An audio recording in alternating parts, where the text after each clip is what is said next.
ये मानहवा एक ऑनगोइंग मानहवा है। आज ही इसका ये जो चैप्टर है वो रिलीज हुआ है, तो आज मैं इस मानहवा की इस चैप्टर को आज मैं एक्सप्लेन करने वाला हूँ। तो चलो शुरू करते हैं। एपिसोड की शुरुआत वहीं से होता है जहाँ से एपिसोड खत्म हुआ था। एपिसोड की शुरुआत में रोज फिश ने हमारे मेन कैरेक्टर को कहा था कि तुम मुझे अगर धन्यवाद करना चाहते हो तो तुम्हें मुझे इस जूती को पहनाना होगा। तभी हमारा मेन कैरेक्टर कहने लगता है कि ऐसा कभी नहीं हो सकता। फिर गुस्सा करते हुए हमारा मेन कैरेक्टर रोज फिश से कहता है कि तुम मुझे इस तरीके से ह्यूमिलेट नहीं कर सकती।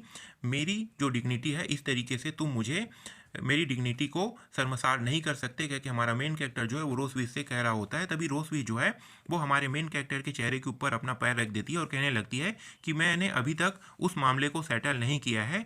जब इंट्रेंस सेरेमनी हो रहा था तब तुमने मुझे किस किया था, इसकी भरपाई तुम्हें मुझे जूते पहना के करना होगा, कह के रोजवीज जो है हमारे मेन कैरेक्टर से कहने लगती है। आगे रोजवीज जो है हमारे मेन कैरेक्टर से कहती है कि तुम नॉनसेंस बातें मत करो, तुम्हें ये करना ही होगा, चलो अपने काम पे लग जाओ, कह के हमारा मेन कैरेक्टर को कहने लगती है और अपने पैर को आगे कर देती है। तभी हमारा मेन कैरेक्टर जो है वो ओके कह के ये जो रोज फिश है उसे जूती पहनाने लगता है। फिर आगे हमारा मेन कैरेक्टर जो है वो टोंट मारते हुए रोज फिश से कहने लगता है कि मैं गधे को जूती पहनाने से अच्छा है कि मैं अपनों को ही जूती पहनाऊं। इस बात को सुनकर रोजविश जो है वो भड़क जाती है और रोजविश की तुलना जो है हमारा मेन कैरेक्टर जो है वो गधे से किया हुआ होता है। इसी वजह से रोजविश गुस्सा में आ जाती है और हमारे मेन कैरेक्टर को अपने पैर से लात मारने लगती है। लेकिन हमारा जो मेन कैरेक्टर होता है उसके लास्ट से डॉज कर लेता है और वहाँ पे नाचने लगता है और कहने लगता है कि मैं बहुत ही फास्ट हो चुका हूँ, तुम मुझे इस तरीके से हिट नहीं कर सकती। लेकिन जो रोज विश होती है वो हमारे मेन कैरेक्टर के ऊपर गुस्सा करने लगती है और अपने मन में कहने लगती है कि ये बहुत ही फास्ट हो चुका है, पहले ये इतना फास्ट नहीं हुआ करता था। फिर सीन चेंज हो जाता है, कुछ दिनों के बाद का सीन दिखाया जाता है जहाँ पे हमारा मेन कैरेक्टर रोज विश और म्यून जो है वो खड़ी हुई होती है और म्यून जो है वो ऊपर देखते हुए कहती है कि कम हियर कह के ऊपर आवाज़ देने लगती है। तभी ऊपर में दिखाया जाता है एक ड्रैगन जो है उड़ रहा होता है और इनकी ओर आ रहा होता है। ये जो ड्रैगन होता है इनके बारे में बताया जाता है। इस ड्रैगन का नाम है लिवियाथन नाम है। इस ड्रैगन के बारे में फिर रोजफिश हमारे मेन कैरेक्टर को बताती है कि ये जो ड्रैगन है देखने में बहुत बड़ा होता है, इनका नाम लिवियाथन है, ये इतना पावरफुल नहीं होता, इसलिए इस ड्रैगन का उपयोग किसी सामान को एक जगह से दूसरे जगह ले जाने के लिए किया जाता है। ये ड्रैगन जो है अपने जन्म से लेकर मृत्यु तक कभी भी अपने माइंड को लूज नहीं करती है, इसीलिए एकेडमी जो है इस ड्रैगन का उपयोग बच्चों को लाने और ले जाने के लिए किया जाता है। फिर नोह जो है वो उस ड्रैगन से नीचे उतरती है और उतरने के बाद आई एम बैक मॉम कह के अपनी मॉम को आवाज़ देती है और उसकी जो मॉम है वो वेलकम होम नोह कह के कहती है। उसी समय म्यून जो है अपनी सिस्टर के पास जाती है और उसे गले लगा लेती है और कहती है कि सिस्टर मैं तुम्हें बहुत मिस किया।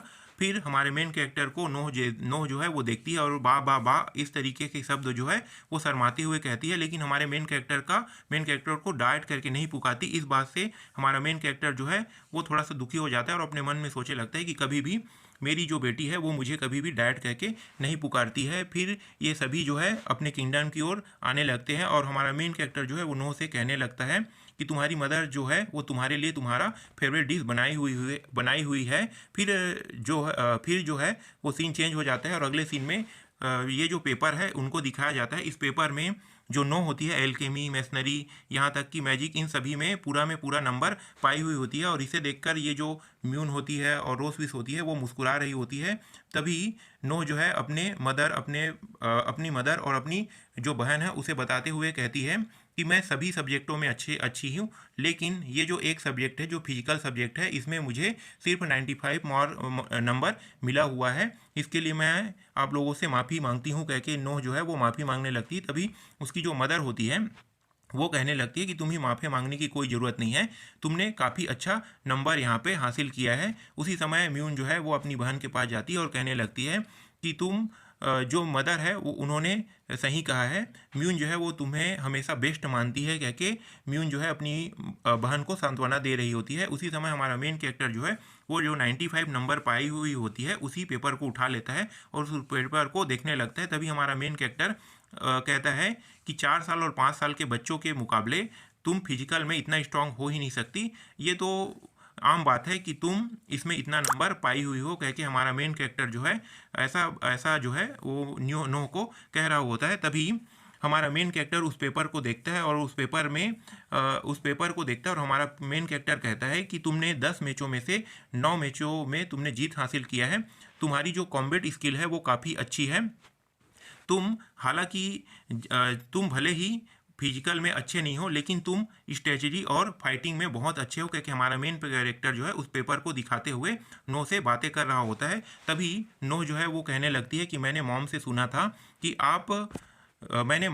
था कि जब आप स्टूडेंट थे तब आप हमेशा अपने स्कूल में पूरे नंबर लाया करते थे। फिर हमारा मेन कैरेक्टर कहता है कि जब मैं पहली बार स्कूल गया था उस समय मैं फर्स्ट प्लेस में नहीं था, मैंने कड़ी मेहनत की, उसके बाद मैं फर्स्ट प्लेस में आया।